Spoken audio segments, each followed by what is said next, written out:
dia, crianças! Hoje na nossa aula de História, nós vamos falar sobre a riqueza que vem do Oriente. Então, vocês vão pegar o livro de vocês na página 82 e nesta página tem um pequeno texto falando como foi que deu-se essa viagem dos europeus até as terras que hoje nós chamamos de Brasil. Então, esse texto eu quero que vocês deem uma breve leitura, né, uma breve lida nele, e aí passem para a página 83, que é onde vamos iniciar o nosso conteúdo, que tem como título A História das Grandes Navegações acaba nos levando à história do Brasil. Então, na época do descobrimento do Brasil, ou melhor dizendo, da invasão dos europeus ao Brasil, né, eles procuravam novos caminhos para comprar produtos orientais. Estes produtos orientais, eles chamavam de especiarias. E o que eram essas especiarias? É o que nós conhecemos, crianças, como pimenta, cravo, canela, sal, açúcar, gengibre, noz moscada. Além desses produtos, eles também procuravam por seda, porcelana, tapetes, pedras preciosas como ouro, prata, dentre outros produtos, né? Dentre outras especiarias. Estas especiarias, que tia Carla terminou de falar, eles eram produtos singulares, ou seja, eles não eram encontrados em todos os lugares. Eles só eram encontrados com facilidade, eles não eram encontrados com facilidade na Europa, mas somente aqui nas terras que hoje chamamos de Brasil. Por isso, eles eram considerados, né, produtos singulares e, além disso, eles eram produtos muito caros. Aqui vocês podem ver as imagens, né, destes produtos, de alguns desses produtos que eu terminei de falar para vocês. Nós temos a imagem da canela, do açafrão, noz moscada, gengibre, do cravo, da pimenta. Então, essas especiarias, elas eram normalmente vendidas na Europa em pequenos volumes. E o preço era bem alto no mercado. Então, algumas eram utilizadas na preservação de alimentos, porque naquela época não tinha geladeira para preservar. Por exemplo, hoje nós guardamos as carnes para melhor conservação dentro da geladeira. Naquela época, como não tinha geladeira, então alguns desses produtos eram colocados na carne. Após colocar na carne, era colocado no sol para secar a carne, para poder haver a conservação da mesma. Então, isso provocava um desperdício de comida e uma fome muito grande na época, né? Esse problema de não haver a geladeira para conservação. E só ser obtido dessa forma de conservação, desta forma utilizando o tempero com algumas especiarias e colocando no sol para secar, como era o caso da carne. Mas tinha outros produtos que não dava para fazer esse tipo de conservação e por isso havia grandes desperdícios de comida. Consequentemente, havia a fome. Então, esses materiais, né, essas especiarias eram encontradas somente nas Índias. As Índias é hoje o Brasil, que para os europeus eram os países do sul e sudeste da Ásia. Eles eram muito apreciados pelos países da Europa, então eles percorriam o mar Mediterrâneo até as cidades italianas que faziam a sua distribuição. A Europa, naquela época, né, basicamente no ano de 1482, ela estava passando por uma série de transformações políticas e econômicas. Esse fato, ela motivou a busca de novas rotas comerciais, pois as mais utilizadas estavam sendo dominadas pelos italianos, que viviam nas cidades de Gênova e Veneza, e que intermediavam a compra desses produtos e acabavam vendendo as especiarias por um preço absurdo. Então, os europeus, eles almejavam encontrar uma rota que não demorasse tanto para chegar às Índias, até encontrar essas especiarias, para facilitar na comercialização. Quando chegou no ano de 1453, os turcos otomanos tomaram a cidade de Constantinopla. Naquela época era conhecida como Constantinopla, hoje é a cidade de Istambul, na Turquia. E impediram o comércio de especiarias, e a entrada de navios no mar Mediterrâneo. Esse fato provocou um alvoroço enorme em toda a Europa, pois o preço desses produtos, que já eram bastante alto, iria aumentar ainda mais. Então, o que aconteceu? Pedro Álvares Cabral, né, e Cristóvão Colombo, que naquela época eram navegadores contratados pela coroa portuguesa e espanhola, para descobrir novas rotas até chegar ao Oriente. Por que eles eram contratados? Porque era necessário manter o comércio com as Índias. Então, eram compradas as especiarias tão apreciadas na Europa. Alguns fatores facilitaram essa expansão, como, por exemplo, a posição geográfica de Portugal, que ficava na Península Ibérica, e de frente para o Atlântico, para o Oceano Atlântico. Outra coisa que facilitou também foi a criação de um centro de desenvolvimento de tecnologia, que tinha por objetivo facilitar essa navegação. Então, os navegadores portugueses trocavam suas experiências e comentavam suas descobertas. Os conhecimentos adquiridos eram discutidos em um centro de estudos náuticos, conhecido como Escola de Sagres, ou seja, todos esses navegadores, eles tinham um encontro e nesse encontro eles iam conversar sobre suas experiências em alto mar, né? Então, neste lugar que eles se encontravam era conhecido como Escola de Sagres, em que se destacava a figura do infante Dom Henrique, que era um nobre português.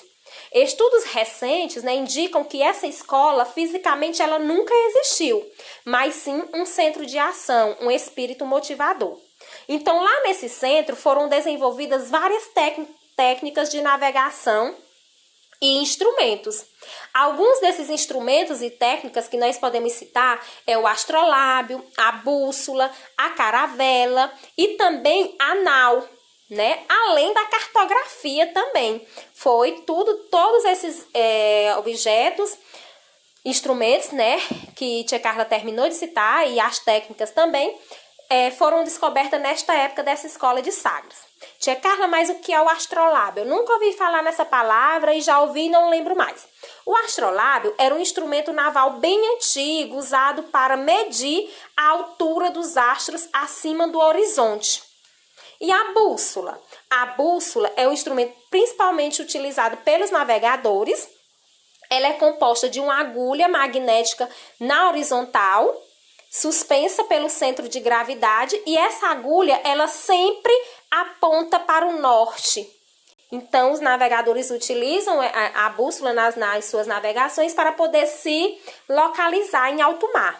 A caravela é uma embarcação usada pelos portugueses e espanhóis, né, durante a era do descobrimento, da invasão. A nau era um barco de grande porte destinado a longos percursos. E a cartografia é a ciência que trata da concepção, produção, difusão, utilização e do estudo dos mapas. Continuando o nosso conteúdo, nós vamos ver agora 2 caminhos e um destino só. Qual eram os 2 caminhos? O caminho que os espanhóis percorreram para chegar às Índias e o caminho que os portugueses percorreram. E qual era o único destino? As Índias. Então, portugueses e espanhóis tinham caminhos diferentes, mas o destino era o mesmo. Então, os portugueses, eles decidiram iniciar a busca por uma nova rota comercial, contornando a África, como vocês podem observar aqui do mapa, né? Aqui no mapa de vocês. Então, eles saíram aí de Lisboa, né, em Portugal, e contornaram todo o continente africano, chegando até as Índias. Esse modelo de navegação ficou conhecido como périplo africano. Por quê? Porque o que se pretendia era contornar a África até chegar às Índias. Então, observem detalhadamente como foi esse percurso através do mapa que está aqui na página do livro de vocês. Já a Espanha, que também queria atingir as Índias, né, que tinha o mesmo objetivo que os portugueses, iniciou seu processo de navegação após a formação do seu estado. E quando foi a formação? Em 1492.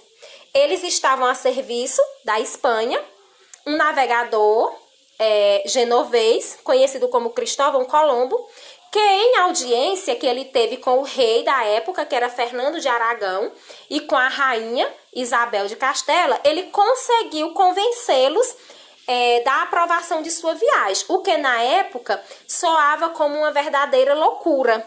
Então, o propósito de Cristóvão Colombo, para o período em que estava vivendo, todos consideravam como uma loucura, todos achavam que ele não iria chegar ao destino, que aquela rota que os portugueses disseram seria mais viável. Então, a princesa, ou melhor, a rainha Isabel de Castela apoiou o depoimento dele, né, a conversa do Cristóvão Colombo, confiou no que ele disse, e aí tanto Cristóvão Colombo como a rainha foram considerados como loucos, porque essa viagem não iria dar certo.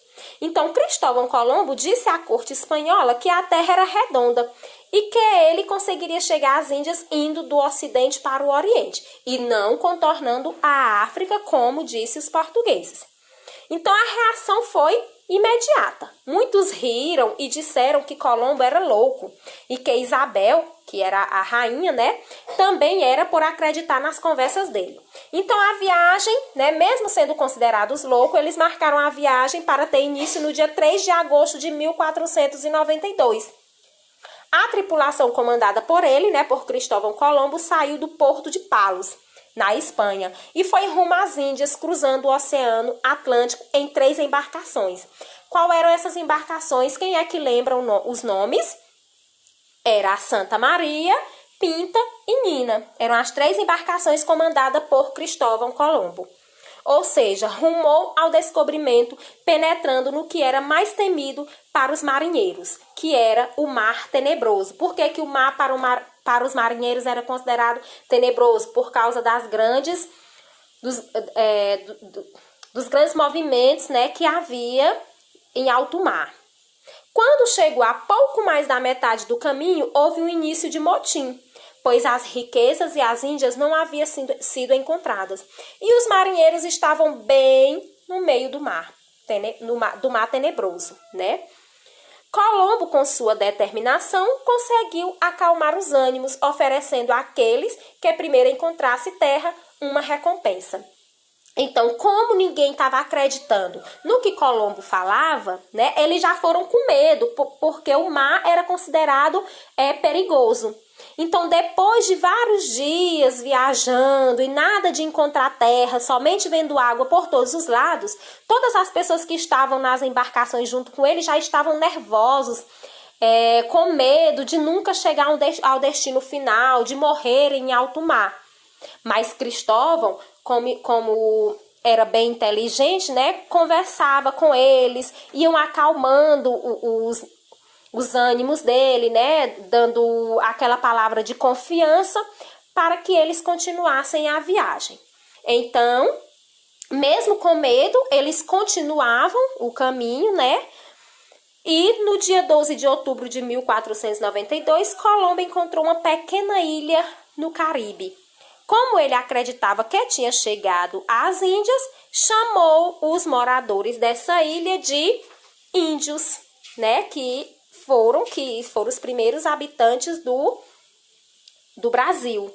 Por isso, hoje, nós chamamos os nativos da América de indígenas, graças ao Cristóvão Colombo, né, que foi a primeira pessoa a encontrar os nativos e nomeá-las com este nome, porque ele acreditava que tinha chegado às Índias. Então, crianças, esta era a nossa aula de história de hoje, né, que falava sobre a história das grandes navegações e a procura pelas especiarias.